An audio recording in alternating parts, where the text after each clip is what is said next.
से 18 पुरुष है और 6 महिला आरोपी है। उसमें से ओनर को भी हमने अरेस्ट किया हुआ है। बाकी ऑपरेटर्स, टीम मैनेजर को भी अरेस्ट किया हुआ है। बाकी हमारे जो 2 टीम्स थी, यूनिट 10 की जो ऑफिसर ने उनको लीड किया था, वहां पे जाने के बाद में पता चला कि वहां पे 2 कॉल सेंटर्स है।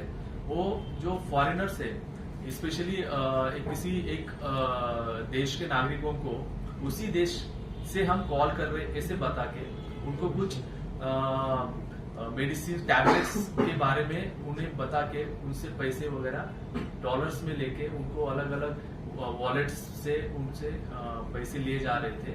इस तरीके से फॉरेनर्स को भी इसमें चीटिंग हो रहा है करके हमें इसमें पता चला है। तो वहां से भी हमने टोटल 12 आरोपियों को अटक किया हुआ है। बहुत सारे हमें मोबाइल फोन्स मिले हैं, बहुत सारा डेटा मिला है। हमने वहां से हार्ड डिस्क, लैपटॉप्स, डेस्कटॉप्स, वहां के सीपीयूज, वहां से जो भी हमें इलेक्ट्रॉनिक बाकी एविडेंसेस मिले हैं वो भी हमने जो अभी नए प्रोसीजरल कोड है उसके हिसाब से हमने उसको जब्त किया हुआ है। सभी आरोपियों को हम कोर्ट में प्रोड्यूस करने वाले हैं और उनको आगे का इन्वेस्टिगेशन उनसे थरो इन्वेस्टिगेशन किया जाएगा। उनका मोडस ऑपरेंडी क्या है सर? मोडस ऑपरेंडी में जो 2 कॉल सेंटर्स जो यूनिट 10 में पकड़े गए हैं जोगेश्वरी वेस्ट में, वो दोनों का सेम है। वो लोगों को फॉरेनर्स को कॉल करके उनसे पैसे ले रहे थे। जो आरए पुलिस स्टेशन के जुरिडिक्शन में केस हुआ है, वहां से भारतीय नागरिकों को ही कॉल करके उनको लोन वगैरह देने का झांसा लगा के उनसे प्रोसेसिंग फी के नाम से बहुत सारी रकम ली जा रही थी। जो लोगों को लोन नहीं मिला उनको वापस लोन मिल सकता है करके वापस भी उनसे पैसे लिए गए। ऐसे हमारे पास में जिसकी हमने एफआईआर ली हुई है, उनको 2 बार उन्होंने उनसे प्रोसेसिंग फी के नाम से उनसे पैसे लिए हुए हैं। ऐसे उन्होंने जिन लोगों को फंसाया, ऐसे 3000 से भी ज्यादा लोगों को हमको अभी तक हमको डेटा मिला हुआ है। और ये जो कॉल सेंटर्स है, दोनों भी कॉल सेंटर्स 2 साल से ज्यादा इससे चल रहे थे। तो अभी उसके आगे की तहकीकात चल रही थी। पहले से भी ये इसी तरीके से काम कर रहे थे, इसी जगह पे काम कर रहे थे, मोडस यही थी। इसके बारे में आगे की तहकीकात चल रही थी। फीस कितनी वसूल करते थे? प्रोसेसिंग फीस जो रहती थी वो नॉर्मली 1400-1500 रुपए लेते थे। अभी तक तो पता चला है कि 1475 रुपए लेके वो करते थे। जिसकी हमने एफआईआर ली, उससे 2 बार किए उन्होंने फीस ली हुई है। 2950 रुपए लिए हुए। तो उनका ये भी मोडस रहता होगा कि कम अमाउंट लेने के बाद में कोई एफआईआर करने नॉर्मली इतनी दूर से कोई आएगा नहीं। किसी दूसरे सिटी का कोई आदमी रहेगा तो कोई एफआईआर करने जाएगा नहीं। ऐसे उनको लग रहा था करके वो प्रोसेसिंग फीस जो ले रहे थे वो 1475 रुपए ले रहे थे। लेकिन बहुत सारे लोगों से उन्होंने डबल ट्रिपल टाइम्स भी उन्होंने पैसे लिए हुए। अभी तक तो हमको प्राइमा फेसी इन्वेस्टिगेशन में पता चला हुआ है। How many cash you have recovered from the bank and have you investigated the bank details? उसका मनी ट्रेल अभी हम सर्च कर रहे हैं। बिकॉज ऑन स्पॉट कैश से ट्रांजैक्शन नहीं होता है, ऑनलाइन अकाउंट से जाता है। तो इसलिए तो बैंक ट्रांजैक्शंस जो भी बाहर से फॉरेन करेंसी से जो भी कुछ मनी यहाँ से ट्रैवल करके आया होगा, उसका भी हम मनी ट्रेल हम चेक कर रहे हैं। उसकी तहकीकात चल रही है। अभी तो इन्वेस्टिगेशन प्राइमरी स्टेज पे है। And how many foreign nationals have been victim of this racket? अभी तक तो उसमें 2 जो कॉल सेंटर्स हमने जो पकड़े हुए हैं, उसमें तो पता चल रहा है कि उन्होंने बहुत सारे लोगों से लोगों को फंसाया होगा। बट वो फॉरेनर्स होने की वजह से उसका डेटा अभी हम वेरीफाई कर रहे हैं। बट उनकी चीटिंग हुई है समझ में अभी तक तो एक कन्फर्म हुआ है। रहने वाले मुंबई के थे। कारवाई आहे त्याच्यामध्ये कोणती मेडिसिन्स होती? म्हणजे आधी अशा अनेक केसेसमध्ये वायग्रा वगैरे येस त्याच मेडिसिन कोणती फक्त वायग्रा वगैरे याच गोळ्या। आरोपी मुंबई के थे, बाहर आरोपी मुंबई के थे कि बाहर के थे? आरोपी मुंबई की ही है। अभी इसमें और कोई आरोपी है क्या उसकी भी तहकीकात चल रही है। बट जो तीनों हमने कॉल सेंटर्स पकड़े हैं, उन तीनों के ओनर्स को हमने पकड़ा हुआ है। वैल्यूएशन 3000 लोगों से ठगी अगर हुई है तो उसका कुछ तो वैल्यूएशन होगा कि कितने की ठगी। 3000 लोगों का डेटा हमें मिला है। हम 1 by 1 सभी को हम वेरीफाई करेंगे कि उनका चीटिंग हुआ है क्या।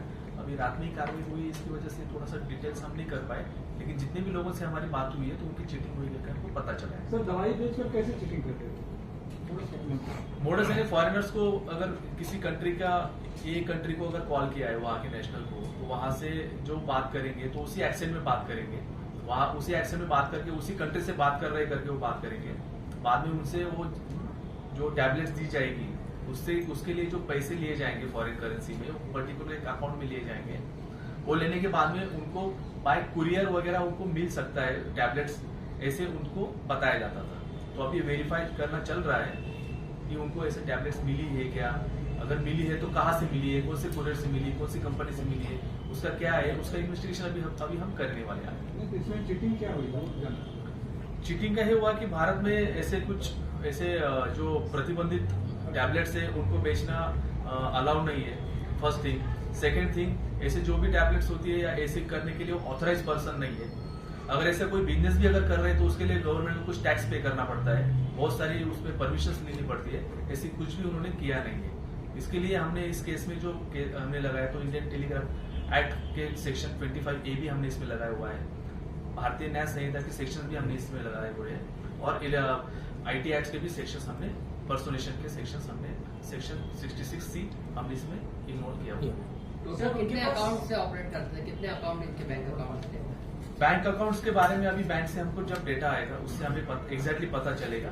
अभी कुछ बताए होंगे ना इन्वेस्टिगेशन में कितने अकाउंट हैं? रात में कार्रवाई हुई है, सर, अभी सर, तक कुछ डिटेल्स तो आए नहीं अभी तक, बट उसमें जो अकाउंट्स हमें मिले हैं, लोगों का डेटा हमें मिला है, जिस अकाउंट में पैसा जा रहा है उसका भी हमें प्राइमरी इन्फॉर्मेशन मिली, बट उसका हम वेरीफाई कर रहे हैं। बिकॉज फॉरेन करेंसी आई हुई है तो उसका ट्रेल के लिए हमें ठीक से डिटेल में इन्वेस्टिगेशन करना जरूरी है। इनके पास सर विदेशी नागरिकों का डेटा कहाँ से आया, उनके पास फर्स्ट इन्फॉर्मेशन कहाँ से आती है? यस, उन्होंने जो कॉल्स वगैरह किए उनका डेटा कहाँ से आया है, फॉरेन नेशनल का कॉन्टेक्ट नंबर्स या फिर उनके डिटेल्स कहाँ से मिले, उसके बारे में तो हम अभी इन्वेस्टिगेशन करेंगे। इन्वेस्टिगेशन अभी प्राइमरी स्टेज पे है, लेकिन ये जो फॉरेन नेशनल को कॉल कर रहे थे वो VoIP कॉल कर रहे थे, स्काइप, टेक्स्ट नाउ ऐसे एप्लीकेशन का यूज करके वो कॉल कर रहे थे। सर BNS के कौन से सेक्शन लगे? BNS के सेक्शन 318(4) लगाया हुआ है, 316(2) लगाया हुआ है, सेक्शन 3 सब सेक्शन 5 लगाया है। जितने भी लोगों को आपने गिरफ्तार किया है उनके पास से आपके पास क्या क्या इन्फॉर्मेशन मिले, और आगे इस पूरे मामले में आपको कब पता चला कि वहाँ पे ऐसे फ्रॉड किए जा रहे लोगों के साथ? हमें पहले गोपनीय माहिती, जो इन्फॉर्मेशन हमको सीक्रेट इन्फॉर्मेशन मिली उसको हमने वेरीफाई किया, कुछ इन्फॉर्मर्स के ऊपर से भी हमने वेरीफाई किया हुआ है।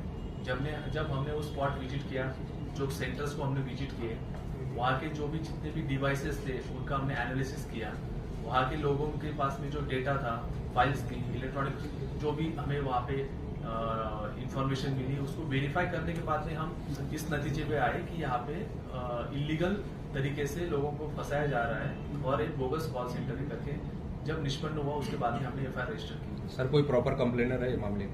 यहाँ आरे पुलिस स्टेशन में जो कंप्लेनेंट है वो इंडियन है, और जिसका 2 बार उन्होंने चीटिंग किया हुआ है, 2 बार प्रोसेसिंग फी लिया है लोन देने के नाम पे, तो उसको हमने उनकी FIR ली हुई है, कंप्लेन वही है उसकी।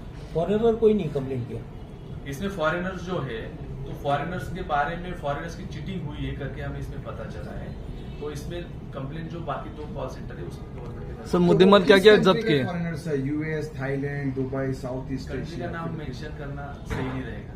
ओके सर मुद्देमाल क्या क्या बरामद किए?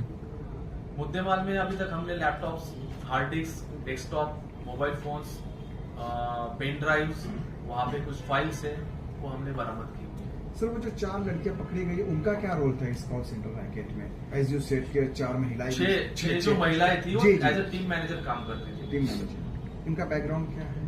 वो अभी पता चल रहा है, वो जस्ट पढ़े लिखे है, थोड़ा उनका एक्सेंट में बात करना आता है लोगों को, जो उनके एज अ टीम मैनेजर उनको नीचे के उनको कैसे बात करना है, कस्टमर को कैसे उनको कन्विंस करना है, उस तरीके से उसके ऊपर देख रेख निगरानी करने के लिए वो वहाँ पे